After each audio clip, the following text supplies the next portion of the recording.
Tesla reported quarterly financial results after the stock market closed on Wednesday, January 29, 2025.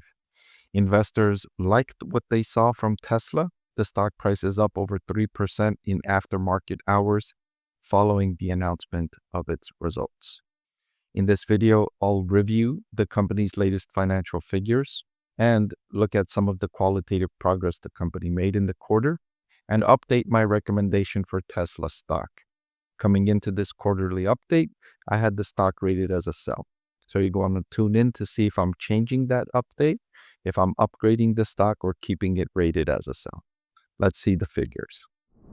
I want to thank The Motley Fool for sponsoring this video. Visit fool.com/Parkev for the 10 best stocks to buy now. All right, Tesla told investors that in 2024, they made significant investments in infrastructure that will spur the next wave of growth for the company, including vehicle manufacturing capabilities for new models, AI training compute, and energy storage manufacturing capacity. And they made significant progress across the board. They introduced the new model, the Cybertruck, that became the best-selling electric truck in the market, and they made huge investments in driverless car technology and improved their supervised self-driving. Also, in the fourth quarter, their cost of goods sold per vehicle reached its lowest point ever at less than $35,000. This was driven largely by raw material cost improvement, helping them to improve and offset some of their investments in compelling financing and lease options. And in my opinion, this is the biggest competitive advantage Tesla owns right now, is the fact that it can produce electric vehicles at such a low price. No other US car company can produce electric vehicles at these price points without suffering huge losses on the bottom line. That's why you've noticed several electric vehicle companies go bankrupt in the United States in 2024. Now, Chinese electric vehicle companies, they are able to produce at much lower price points, but those companies are getting a lot more help from their government. And so Tesla, with this lower cost of goods sold per vehicle, can continue to offer incentives and promotions to sell more vehicles and thereby expand its ecosystem, expand the number of people that they serve, and expand the number of people that will potentially upgrade to supervised self-driving, expand the number of people that are using Tesla's energy storage systems and energy charging stations, and thereby improve the business overall. That's the core of the business. This is where Tesla boasts a huge advantage. And this is the primary reason I think Tesla is an excellent company. They completed construction of the Mega Factory Shanghai in December, and they'll begin ramping this quarter. The energy business is the one part of its business that's been growing rapidly, even though its electric vehicle business has struggled.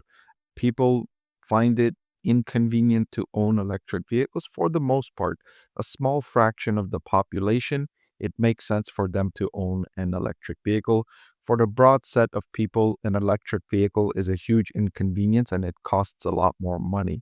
But the energy business has been thriving, and that's one segment that's now grown to become a meaningful part of Tesla's business because the energy segment is growing and the car business is declining. So that difference is widening, and I'll share that with you in this video. Now, looking ahead, the company says 2025 will be a seminal year in Tesla's history, as full supervised self-driving continues to rapidly improve with the aim of ultimately exceeding human levels of safety. This will eventually unlock an unsupervised FSD option for customers and the robo-taxi business, which they expect to begin launching later this year in parts of the US. And this is for testing. They haven't even started testing yet, so they're hoping to start testing later this year in a few cities in the US. And then from there, they expect to launch the full robo-taxi in late 2026. So they also say that they're working on launching FSD, supervised self-driving, in Europe and in China. And that's bigger news than you might expect. The supervised self-driving is a very profitable product for Tesla. It hasn't released specific numbers on how many people are buying it and what the profit margin is for the supervised self-driving. I wouldn't be surprised if profit margins for supervised self-driving are not above 70% or even 80% because it's just a software and it can launch the company's profitability and cash flow significantly if they were able to send this product out in Europe and in China. Undoubtedly, many people will pay for this, and those payments will lead to huge profit surges in those regions for Tesla. As I highlighted, the car business is struggling. Tesla's total automotive revenues were down by 8% year over year in the most recent quarter. They reported 19.8 billion in revenue in the car business. That was down from 21.5 billion in the same quarter last year. That led its profit margins to fall, which I was surprised with because they reported deliveries that was above the third quarter. And the third quarter, their profit margins were really strong, 19.8%. And so I thought here in the fourth quarter, their profit margin would be at or above that level. It actually declined, and it declined year over year all the way down to 16.3%, down from 19.8% in the previous quarter and 17.6% in the same time last year. This is despite them lowering their cost of goods sold. That just shows you how much Tesla has lowered the average selling price, how much those interest rate buy downs are costing Tesla, how much those incentives that they have to give to get people to buy these cars, how much that's bringing down the margins. But still, a margin of 16.3% is way ahead of the competition, miles ahead of the competition in the US in terms of gross margin per vehicle. So even though it's declining, if you put it into perspective, they're so far ahead of the competition, it's not even close. The operating margin also fell significantly, down to 6.2%, all the way down from 10.8% in the previous quarter and down from 8.2% in the same quarter the prior year. Now, the energy storage segment is the segment that's thriving, and it's now a bigger part of the business.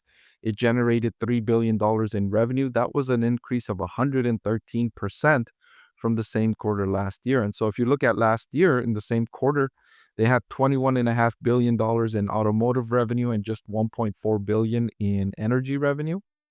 That kind of flipped, right? Because they had a decrease in automotive revenue of 8% and an increase of energy revenue of 113%. So now the energy business is more than 10% of its overall business, roughly 15% of its overall business. And so now that segment is growing to become a bigger percentage of its overall business. So as I highlighted in the aftermarket hours, Tesla stock is up about 3.5, 4%. It's been fluctuating as I'm making this video. Coming into the quarter, Tesla stock was already ridiculously expensive. The valuations have come down a little bit.